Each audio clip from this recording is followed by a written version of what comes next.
Hello, नमस्ते, नमस्कार।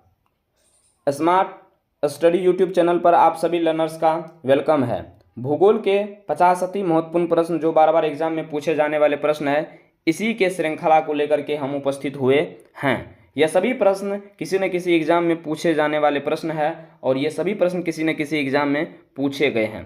प्रश्न संख्या 1 है, किस हिल स्टेशन के नाम का अर्थ ब्रज का स्थान है? तो उत्तर होगा दार्जिलिंग। प्रश्न संख्या 2, प्रवाल भित्ति के संरक्षण के लिए भारत सरकार ने निम्नलिखित में से एक को समुद्री पार्क घोषित किया है? तो वो होगा उत्तर कच्छ की खाड़ी को। अब प्रश्न संख्या 3 की ओर बढ़ते हैं। भारतीय सर्वेक्षण विभाग का मुख्यालय स्थित है? तो उत्तर होगा देहरादून। चलिए प्रश्न संख्या 4 की ओर बढ़ते हैं। प्रश्न संख्या 4 है कि भारत में निम्नलिखित में से किस राज्य की तटरेखा सबसे लंबी है? तो गुजरात की तटरेखा सबसे लंबी है। प्रश्न संख्या 5 की ओर बढ़ते हैं। निम्नलिखित में से किसे युवा वलित पर्वत कहा जाता है? तो युवा वलित पर्वत, हिमालय को युवा वलित पर्वत कहा जाता है। हिमालय की सबसे पूर्वी चोटी नामचा बाड़वा इसकी सबसे पूर्वी चोटी है। प्रश्न संख्या 7 की ओर बढ़ते हैं। तो प्रश्न संख्या 7 है, कायांतरण चट्टानों को बदलता है संरचना बनावट? सी ऑप्शन होगा सही उत्तर, ए और बी में। भारत का कुल क्षेत्रफल है? तो भारत का कुल क्षेत्रफल है 32,87,590। इस प्रश्न का सही उत्तर होगा। चलिए प्रश्न संख्या 9 की ओर बढ़ते हैं। भारत के 2 सबसे समृद्ध इको जोन, तो हिमालय और पश्चिमी घाटी, ये सबसे समृद्ध इको जोन है। प्रश्न संख्या 10 की ओर बढ़ते हैं। तो प्रश्न संख्या 10 है, लक्षद्वीप में कितने द्वीप हैं? तो उत्तर हो जाएगा इसका 36 द्वीप हैं। कितने द्वीप हैं? 36 द्वीप हैं। यहाँ पे है प्रश्न संख्या 11 है, नीलगिरी पहाड़ी, यहाँ होगा नीलगिरी, इसको काट लीजिएगा, यहाँ पर नीलगिरी कर दीजिएगा। नीलगिरी पहाड़ी कालाहांडी जिले में स्थित है, कहाँ पर? उड़ीसा में। चलिए यहाँ चलते हैं प्रश्न संख्या 12, इंदिरा पॉइंट सबसे दक्षिण छोर है। इंदिरा पॉइंट का सबसे दक्षिण छोर है, तो इस प्रश्न का उत्तर हो जाएगा अंडमान और निकोबार द्वीप समूह। प्रश्न संख्या 12 का उत्तर होगा कि इंदिरा पॉइंट सबसे दक्षिण छोर है, अंडमान और निकोबार द्वीप समूह। प्रश्न संख्या 13 है कि भारत की सबसे ऊंची चोटी, तो भारत की अगर पूछेगा सबसे ऊंची चोटी तो K2 होगा। ऐसे K2 विवादित क्षेत्रों में भी है, ठीक ना, तो फिर भी भारत में वो है, इसीलिए भारत की सबसे ऊंची चोटी K2 ही होंगे, ठीक है। लेकिन अगर मुख्य भारत के पूछेंगे तो बात बदल जाएंगे। सबरीमाला स्थान निम्नलिखित में से किस राज्य में स्थित है? सबरीमाला स्थान निम्नलिखित में से किस राज्य में स्थित है? तो केरल में स्थित है। कहाँ पे? केरल में सबरीमाला जो है स्थान वो स्थित है। चलिए प्रश्न संख्या अगला है कि किस हिमालय शिखर को सागरमाथा भी कहा जाता है? तो ML एवरेस्ट जो है उसी, ठीक ना, एवरेस्ट के, यानी कि एवरेस्ट को जो है हिमालय जिसको बोलते हैं, तो उसी को कहाँ पे सागरमाथा कहा जाता है? नेपाल में उसको क्या कहा जाता है? सागरमाथा कहा जाता है। चलिए प्रायद्वीपीय भारत की सबसे ऊंची चोटी है? तो प्रायद्वीपीय भारत की सबसे ऊंची चोटी है अनाई मूड़ी। क्या नाम है उसका? अनाई मूड़ी। चलिए प्रश्न संख्या 17 की ओर बढ़ते हैं। बृहद हिमालय को अन्यथा कहा जाता है? तो बृहद हिमालय को क्या कहा जाता है? तो हिमाद्री भी कहा जाता है। बृहद हिमालय को हिमाद्री भी कहा जाता है। चलिए प्रश्न संख्या 18 की ओर बढ़ते हैं। विश्व का सबसे बड़ा नदी द्वीप माजुली किस राज्य में स्थित है? तो प्रश्न का सही उत्तर हो जाएगा असम में अवस्थित है। कहाँ पर अवस्थित है? असम में अवस्थित है। फिर प्रश्न संख्या 19 है। तो प्रश्न संख्या 19 है कि कंचनजंगा स्थित है? तो कंचनजंगा कहाँ पर स्थित है? तो सिक्किम में। कहाँ पे? सिक्किम में। कहाँ पे? सिक्किम में। 19 का बी होगा कंचनजंगा। ये कहाँ पर अवस्थित है? सिक्किम में। गॉडविन एस्टिन यानी कि K2 जिसका नाम होता है, एक है, तो ये क्या है? तो ये एक शिखर है। क्या है? एक शिखर है। तो प्रश्न का सही उत्तर हो जाएगा शिखर है। ठीक ना। चलिए, जोग जलप्रपात किस राज्य में स्थित है? तो जोग जलप्रपात किस राज्य में स्थित है? तो कर्नाटक में यह स्थित है। कहाँ पे स्थित है? कर्नाटक में स्थित है। निम्नलिखित में से कौन सी निर्विवाद भारतीय क्षेत्र की सबसे ऊंची चोटी है? यानी कि मतलब एक ऐसे पर्वत चोटी का नाम बताइए जो निर्विवाद हो, यानी कि जिसमें कोई विवाद नहीं। जैसे K2 है भारत की सबसे ऊंची चोटी, लेकिन उसमें विवाद है, लेकिन निर्विवाद वाला कौन सा है? तो निर्विवाद वाला हो जाएगा नंदा देवी भारत की सबसे ऊंची चोटी तब माना जाएगा। ठीक ना, नंदा देवी प्रश्न का सही उत्तर होगा। ठीक ना। चलिए, प्रश्न संख्या 23 की ओर बढ़ते हैं। पाल घाट निम्नलिखित में से किस राज्य से जुड़ता है? तो पाल घाट निम्नलिखित में से किस राज्य से जुड़ता है? तो हो जाएगा प्रश्न का उत्तर तमिलनाडु और केरल को। तमिलनाडु और केरल को। तमिलनाडु और केरल को। लोकतक झील एक है। लोकतक एक है, तो हम तो आंसर बोल ही दे, लोकतक एक झील है। क्या है? लोकतक एक झील है। ठीक ना। प्रश्न का सही उत्तर होगा बी। ठीक ना। चलिए, निम्नलिखित में से किस राज्य की तटरेखा सबसे लंबी है? तो बताइए किसकी तटरेखा सबसे लंबी है? तो गुजरात की तटरेखा सबसे लंबी है। ठीक ना। हिमाचल प्रदेश में स्थित दर्रा है। कौन सा दर्रा हिमाचल प्रदेश में स्थित है? तो हिमाचल प्रदेश में स्थित जो है वो शिपकिला दर्रा है। कौन सी दर्रा? शिपकिला दर्रा है। चलिए, प्रश्न संख्या 27 की ओर बढ़ते हैं। भारत की सबसे ऊंची झरना है। तो कौन सा झरना भारत की सबसे ऊंची झरना है?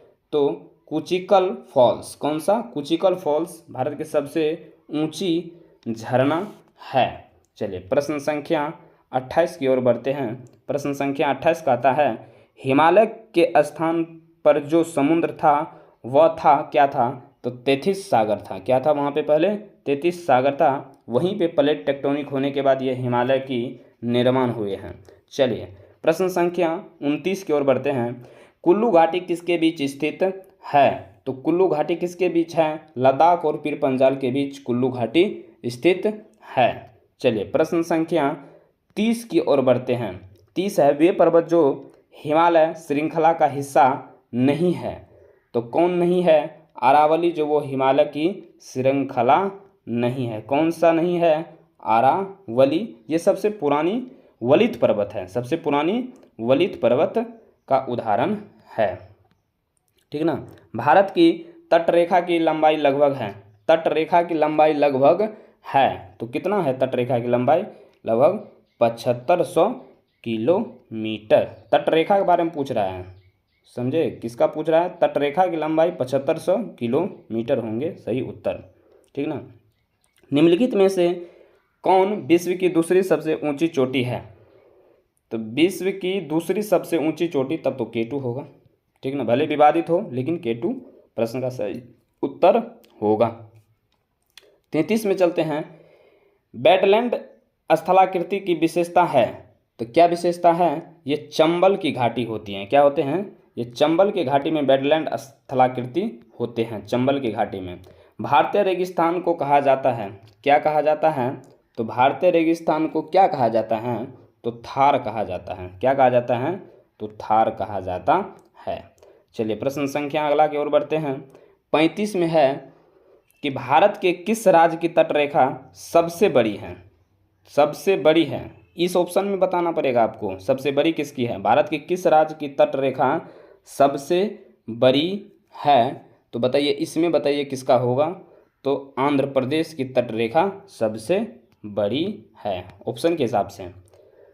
चलिए, अगला प्रश्न की ओर बढ़ते हैं। केरल से संबंधित तट को कहा जाता है। तो केरल से संबंधित तट को क्या कहा जाता है?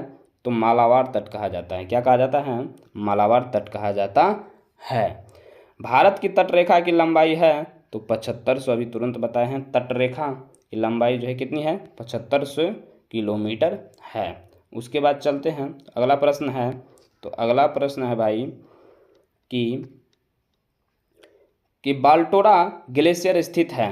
तो कहाँ पे बाल्टोरा ग्लेशियर स्थित है? बाल्टोरा ग्लेशियर स्थित है तो कहाँ पर यह अवस्थित है? काराकोरम पर्वत में, पामीर पठार में, शिवालिक में या आल्प्स में? तो काराकोरम पर्वतमाला में जो है ये अवस्थित है बाल्टोरा ग्लेशियर।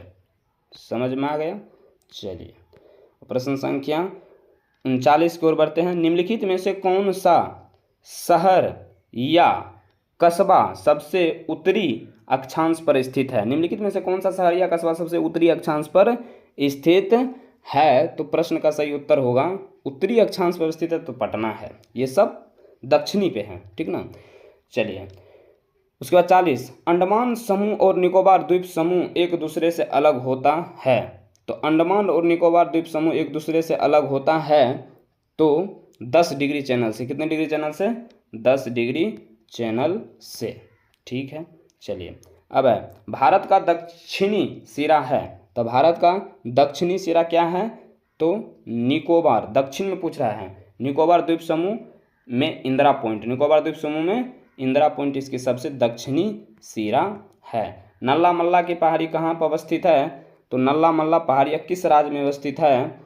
तो इस प्रश्न का सही उत्तर होगा आंध्र प्रदेश में यह नल्ला मल्ला की पहाड़ी स्थित है। चलिए उसके बाद देखते हैं आंध्र प्रदेश और तमिलनाडु के तटीय पथ को कहा जाता है। आंध्र प्रदेश और तमिलनाडु के तटीय पथ को कहा जाता है।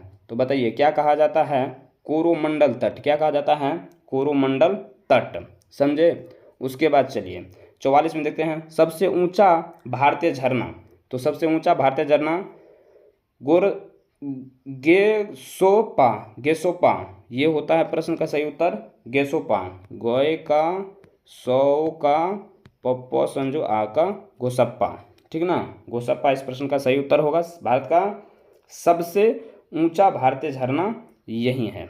सबसे ऊंचा भारतीय झरना यही है, गोसप्पा। चलिए प्रश्न संख्या 45 को बढ़ते हैं। दो नदियों के बीच की उपजाऊ भूमि कहलाती है। तो बताइए क्या कहलाते हैं? तो दोआब कहलाते हैं। उसको क्या कहते हैं? तो दोआब कहते हैं। क्या कहते हैं? तो दोआब कहा जाता है, ठीक ना।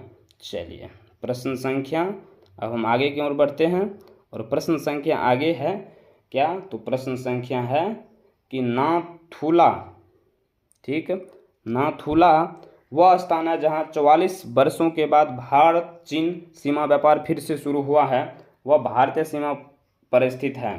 तो कहाँ पे है नाथुला? तो नाथुला कहाँ पे है? तो ये सिक्किम में है। कहाँ पे है? सिक्किम में है। प्रश्न का सही ऑप्शन होगा ए, ठीक ना। चलिए अगला प्रश्न की ओर बढ़ते हैं। 47 में देखते हैं क्या है। क्षेत्रफल की दृष्टि से भारत दुनिया का सबसे बड़ा देश है। तो 7वां सबसे बड़ा देश है, ठीक ना। 7वां सबसे बड़ा देश है। भारत की तटरेखा की अनुमानित लंबाई है। तो तटरेखा पूछ रहा है तो तटरेखा का अनुमानित लंबाई कितनी हो जाएगी? तटरेखा पूछ रहा है ना, तो तटरेखा की अनुमानित लंबाई पूछ रहा है तो 7000 इस प्रश्न का सही उत्तर हो जाएगा। अनुमानित पूछ रहा है, ठीक ना। चलिए फिर 49 की ओर बढ़ते हैं और 49 में है किस देश का मानक समय जीएमटी के गुणांकों से भिन्न होता है? गुणांकों से भिन्न होता है। किस देश का मानक समय जीएमटी के गुणांकों से भिन्न होता है? तो बताइए क्या होगा प्रश्न का सही उत्तर? आधा घंटा। किसी देश का मानक समय जीएमटी के गुणांकों से भिन्न होता है तो आधा घंटा इस प्रश्न का सही उत्तर आ जाएगा। आधा घंटा, ठीक ना। चलिए अगला प्रश्न है कि नागा खासी और गारो पहाड़ियाँ स्थित है। गारो खासी और जयंतिया या नागा खासी और गारो पहाड़ी स्थित हैं तो कहाँ पे स्थित हैं? तो ये जो अवस्थित है ये पूर्वांचल की पहाड़ियों में ये सब पहाड़ियाँ आते हैं। इसी के साथ ये हमारा सेशन यहीं पे समाप्त होते हैं। और यदि आपको वीडियो अच्छा लगे तो वीडियो को प्लीज़ लाइक, यदि आप चैनल पे नए हैं तो चैनल को सब्सक्राइब कर लीजिए और इस वीडियो को अधिक से अधिक शेयर कर दीजिए। और ये सभी PDF जो है आपको हमारे टेलीग्राम चैनल पे मिल जाएंगे। और उस टेलीग्राम चैनल का भी नाम है स्मार्ट स्टडी टेलीग्राम